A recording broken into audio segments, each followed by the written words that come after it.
নেত্রকোনার মদন, মোহনগঞ্জ ও খালিয়াজুড়ির হাওর পাড়ে বছরের ৬ মাস জুড়েই বেকারত্বের হাহাকার বিরাজ করে। আগাম বন্যা ও প্রাকৃতিক দুর্যোগে যখন কৃষি ও মৎস্য খাত বিপর্যস্ত হয়ে পড়ে, তখন সেখানকার মানুষের জীবনে আশার আলো হয়ে উঠেছেন এক তরুণ আমিনুল ইসলাম। বাবার প্রতিষ্ঠিত হাঁসের খামারকে ঘিরে তিনি যেমন নিজে স্বাবলম্বী হয়েছেন, তেমনি কর্মসংস্থানের সুযোগ সৃষ্টি করে বহু যুবকের বেকারত্বও দূর করেছেন। ১৯৯০ সালে মাত্র ১২,০০০ টাকা পুঁজি নিয়ে শুরু হয় এই উদ্যোগ। নেত্রকোনার মদন উপজেলার কুঠুরিকোনা গ্রামের ইদ্রিস মিয়ার সেই উদ্যোগই আজ শত কোটি টাকার সম্পদে পরিণত হয়েছে। তারই সন্তান আমিনুল ইসলাম এই খামারকে আরও সম্প্রসারিত করে প্রায় ৩০ লাখ টাকার বড় বিনিয়োগে রূপ দিয়েছেন।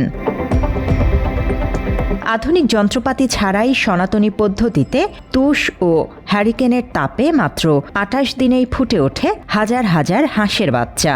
এখান থেকে এসব বাচ্চা দেশের বিভিন্ন প্রান্তে সরবরাহ করা হয়। এই কর্মযজ্ঞের মাধ্যমে শুধু আমিনুলই নন, কর্মসংস্থানের সুযোগ সৃষ্টি হয়েছে বহু বেকার মানুষের। আমাদের কোম্পানির মালিকে খামার থেকে আমাদেরকে ডিমটা সংগ্রহ করে দেয়। সংগ্রহ দেওয়ার পরে আমরা এটা আপনাদের রৌদ্রের মধ্যে আধা ঘন্টা প্রায় ১ ঘন্টার মতো শুকানো হয়। শুকানোর পরে তখন আমরা এই চুঙ্গার মধ্যে আনি। চুঙ্গা এক সাইডে তাহে ডিম, আর এক সাইডে তাহে হারকেন। তারপরে মনে করেন ৭ দিন পরে আমরা এই ডিমটা চেক দিই, কোনটার মধ্যে বাচ্চা আসবে, কোনটার মধ্যে আসবে না। যখন যেটার মধ্যে বাচ্চা আসবে এই ডিমটা আমরা রাখি, আর যেটার মধ্যে আসবে না এটা আমরা সরাই ফেলাই। সরানোর পরে ১৬ দিন পরে এই চুঙ্গার থেকে আমরা বেডে নিই। বেডে নেওয়ার পরে ২৮ দিনের মাথায় আমরা বাচ্চাটা ফুটে। ৫০-৬০ জন মানুষ কাজ করতেছে, আমি বেতনিক হিসাবে কাজ করতেছি মালিকের কাছে। তো আমার মতন লোক, আমাদের জন্য অনেক লোক এইভাবে কাজ করে যেতেছে। আমরা এই হাঁসের বাচ্চাগুলো নিয়ে খামারে নিয়ে বিক্রি করি।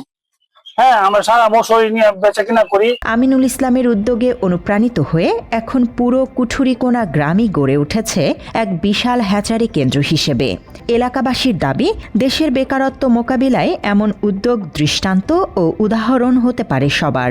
আমিনুল ইসলাম যে উদ্যোক্তা, সে যুবক, যে এই অবস্থা যদি অনেকেই এর সাথে জড়িত থাকে, তাহলে অন্য দিক দিয়েও প্লাস ইনকামের একটা ভালো একটা অবস্থানে যুব সমাজ অনেকটা উন্নত হয়ে যাবে। হ্যাচারির মধ্যে আমি ডিম আনি খামার থেকে, যেমন কালিয়াজুড়ি, এই ইতনা, মেডাবন, মোহনগঞ্জ, আপনার কেন্দ্রা, তারাইল, এই সমস্ত জায়গা থেকে আমরা খামার থেকে ডিম আনি।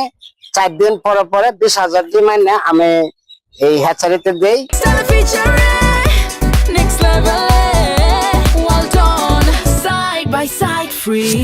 মাসে ২.৫ লক্ষ হাঁসের বাচ্চা বিক্রি ও বিশাল জনগোষ্ঠীর কর্মসংস্থানের কথা জানিয়েছেন আমিনুল। সেই সাথে সরকারি পৃষ্ঠপোষকতা পেলে আরও ভালো কিছু করার প্রত্যাশাও ব্যক্ত করেন তিনি। ১৯৯০ সাল থেকে মাত্র ১২,০০০ টাকার মাধ্যমে এখন আমি এই দায়িত্ব নিয়েছি, যেহেতু বাবা বৃদ্ধ হয়ে গেছে, এবং আমার এখানে বর্তমান ইনভেস্ট আছে ২০ থেকে ৩০ লক্ষ টাকা।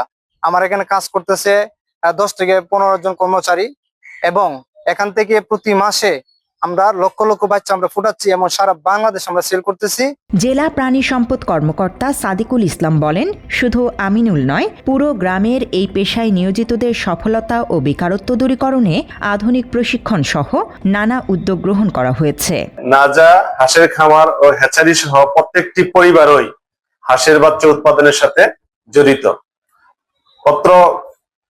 হাঁসের বাচ্চা উৎপাদনের সাথে উপজেলা প্রাণী সম্পদ দপ্তরের পাশাপাশি জেলা প্রাণী সম্পদ সার্বিক সহযোগিতা প্রশিক্ষণ প্রদানের মাধ্যমে আরো যাতে উৎপাদন বৃদ্ধি পায় সে প্রচেষ্টা অব্যাহত রয়েছে। কেবল এই গ্রামেই বছরে উৎপাদন হচ্ছে প্রায় ৩ কোটি হাঁসের বাচ্চা। বার্ষিক লেনদেন ছাড়িয়ে গেছে ১২০ কোটি টাকা। গ্রামীণ অর্থনীতিতে আমিনুল এখন এক অনুকরণীয় নাম। News desk, Bangla addition.